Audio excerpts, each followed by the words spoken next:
la météo qui est pas très chaude, une température de 7-8 degrés, un ciel qui de temps en temps se couvre un petit peu. Hein. Je sais pas trop ce que ça va donner, mais enfin, on va dire que c'est un temps de saison, Fred. Vivement que les beaux jours viennent. Quelle température tu as, toi, sur les Canaries? Écoute, aujourd'hui c'est un peu plus frais que d'habitude. 22, enfin, au nord il fait 22 en bas. Au sud, il fait 23, ouais, à peu près 23, 24 aujourd'hui. En montagne, là, à 2300 mètres, il fait 14, 15 degrés avec pas mal de vent. Et ben, en haut, je pense du volcan, là, il doit faire... attends, il y a combien de différences? Wow, ouais, peut-être 1 ou 2 degrés, là, cet après-midi, voilà. Donc en montagne il fait un peu frais, enfin tout est relatif hein, bien sûr. Mais voilà, sinon 22 au nord et 24 dans le sud là, ok? Ok Fred, pour les conditions météo, c'est vrai que c'est un petit peu plus chaud que chez nous. Hein. Mais enfin, c'est vrai que c'est bien aux Canaries, c'est qu'il y a beaucoup de vent. Hein. Ils montrent souvent les gens qui font du skate, oui, la planche à voile, un petit peu avec la voile au-dessus là. Je sais pas si tu en as déjà vu. Hein. C'est spectaculaire à voir la vitesse qu'ils font et puis les figures qu'ils arrivent à faire quand il y a de vent et avec ça, ils sont vraiment champions. Est-ce que tu as eu l'occasion de les voir? Il y en a en ce moment? Ah oui, oui, on a du côté de Benijo, c'est à l'extrême nord de l'île, il y a quelques belles plages où il y a du surf, du kitesurf. Il y a aussi un très beau spot à El Médano au sud, alors là c'est le plus gros spot de kitesurf. Et puis il y en a qui en font un peu du côté de Puerto de la Cruz, pareil. Ah oui, oui, oui, mais je pense que où il y a vraiment le plus de kitesurf que j'ai vu, hein, c'est dans la petite ville de El Médano, pas trop loin de chez notre ami Michel, 34 Lima Alpha. En dessous de chez lui, là, il y a un super spot en dessous du premier volcan que j'ai activé, là, la montagne rouge, le volcan Montana Roja. Là, il y a un super spot de kitesurf. Là, c'est génial, ouais. Ah, il s'éclate, hein. Ouais, ok, je suis toujours admiratif quand je les vois faire. C'est vraiment spectaculaire. Hein. Ouais, donc, tu peux me dire comment tu me reçois parce que je vais t'expliquer mes conditions d'émission. Il y a du 817 qui date un petit peu et puis j'ai récupéré un B132. Est-ce que la modulation est correcte? Est-ce qu'il n'y a pas de petits problèmes particuliers? Merci de me répondre. C'est 56. Voilà, non, le signal est de 6, bonne radio, il n'y aura du tout, pas de distorsion, rien.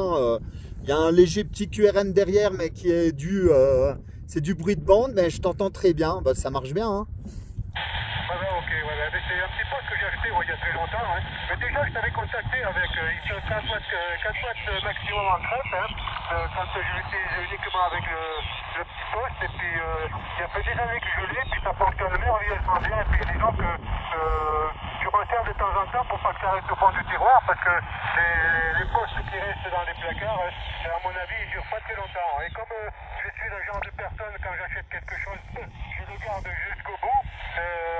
Ça fait que ça s'entasse un petit peu, quoi, et puis que je suis obligé de faire tourner un petit peu. Alors, quelquefois les gens ils m'entendent avec ça, ou alors avec une vieille base de Jumbo, ou une base de Galaxy Saturn, ou alors j'ai un Nikon 7410 aussi que j'utilise de temps en temps, plus un petit Yasu. Alors, tu vois, j'ai acheté tout ça sur une période de 12 ans. Hein. Alors, je pense que c'est vrai qu'il y en a qui préfèrent changer un petit peu, mais moi je vends pas, je m'attache un petit peu à tout ce que j'ai, surtout aux vieilles choses.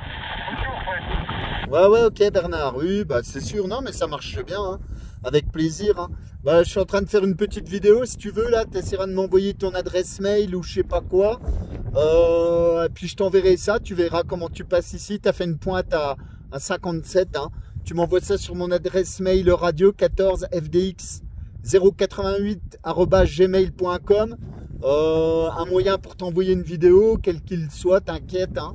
Et puis je te l'enverrai, comme ça tu verras comment tu passes ici. En tout cas, ce sera dans la boîte. Ok, Fred, c'est gentil, j'ai déjà t'envoyer ça. Hein. Voilà, écoute, j'espère que ça fait pas mal de questions. Hein.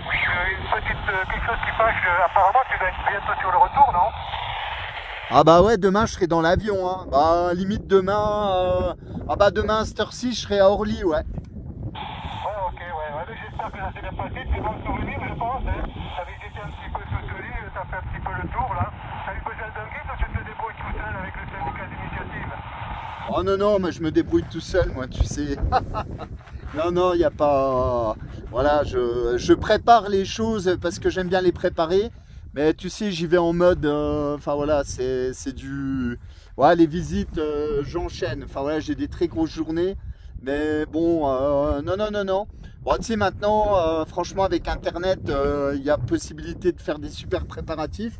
Je suis toujours, alors je vais leur faire de la pub, fidèle à mon guide du routard parce que j'aime bien le guide du routard, papier, la manière dont ils annoncent les choses, les petits détails et tout, c'est bien cool. Enfin voilà, donc je m'achète toujours un petit guide du routard et puis entre ça et Internet, je fais mon petit carnet de voyage et ça se passe toujours très bien.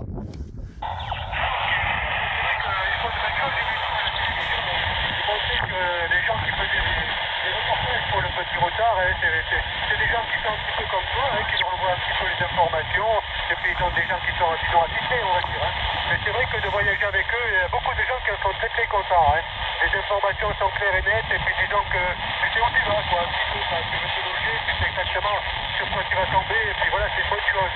On ne pas qu'à ces petits trucs-là maintenant, Internet, quelquefois, il y a un peu de tout et n'importe quoi, mais sur ces bouquins, là, sur le guide du routard, où il y en a d'autres aussi dont j'ai pas le nom, hein, en général, ils donnent de très bonnes informations. Retour, Fred. Ah ouais, ouais, bah tu sais, ça m'a déjà sauvé, hein.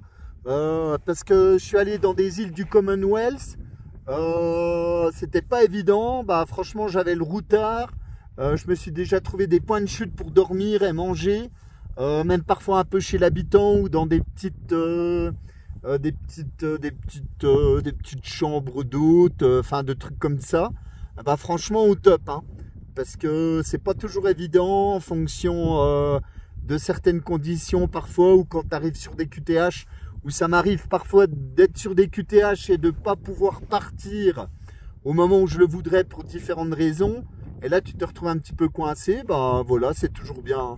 Donc ouais, ouais, mais il y a moyen de faire, hein. Oh là là, maintenant tu peux voyager partout, voilà, les nouvelles technologies ont quand même bien aidé le monde, entre guillemets, enfin au niveau comment dire, de pouvoir se repérer, d'aller à droite, à gauche et tout. C'est pas que du bon, bien évidemment, mais voilà, de ce côté, c'est quand même une belle porte ouverte sur le monde, hein. Ouais, ok, Fred, une petite question là. Ton antenne, c'est quoi? C'est filaire, tu m'as dit, hein? C'est TDF ou je sais pas quoi, mais c'est une antenne qui est assez longue, ça, où il y en a des modèles raccourcis. Retour, Fred. T57 là. Non, c'est une T2LT, ouais, une antenne Scooby-Doo. Celle-là, elle est en 5/8e, c'est-à-dire qu'elle fait 8 mètres, à peu près 7,50 m. Et je l'ai également en demi-onde, 5,50 m, tout simplement, voilà. Mais là, comme je l'expliquais, je l'ai monté, enfin, je l'ai mis contre un rocher et j'ai empilé des cailloux jusqu'à à peu près 1 mètre du sol, parce que ici, je suis dans la pampa, tu verras. Et il n'y a pas de poteau, il n'y a rien du tout. Alors, j'ai pas de trépied, bien sûr. Donc, c'est vraiment une installation à l'arrache. Ouais, mais ton installation à l'arrache, Fred, elle est tip-top. Hein, et puis le petit président Washington, c'est une très bonne modulation. Hein. T'as le micro d'origine dessus?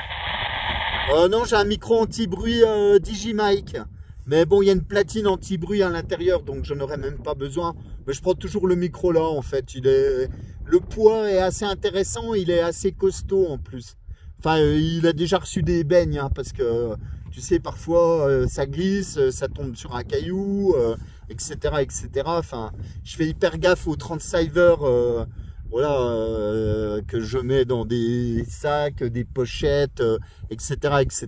Mais bon, parfois, voilà, ça peut ripper, c'est déjà arrivé. Pas avec celui-là, mais bon, c'est pas toujours très stable. Que tu as un très bon rangement. Hein. Tu m'arrives chez moi dans vraiment de très bonnes conditions. Et la voix est claire et nette. Je ne te connais pas personnellement, mais apparemment il y a un bon rendu de voix et je pense que ça doit être un rendu naturel. C'est vrai que quand tu voyages comme ça, surtout léger avec des petits sacs où tu es obligé d'entasser pas mal de choses dedans, le matériel souffre un petit peu même en le protégeant de façon la mieux possible, on va dire. Hein. C'est pas toujours évident, pas du tout évident. Hein. Voilà, mais écoute, je vais te remercier. Il y a sûrement du monde derrière. Je vais pas me faire plus long. Hein. Je vais te remercier du petit passage. Et très content de t'avoir entendu avant que tu remontes. Hein. J'ai pas eu l'occasion de te copier souvent parce que je t'entendais, mais il y avait beaucoup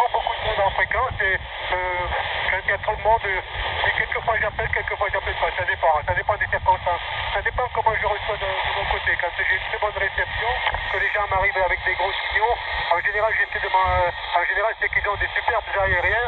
Et là, ça passe un petit peu dans de meilleures conditions. Mais dans ton cas, là, je suis très content de te voir dans ces conditions-là. C'est vraiment très très performant. Hein.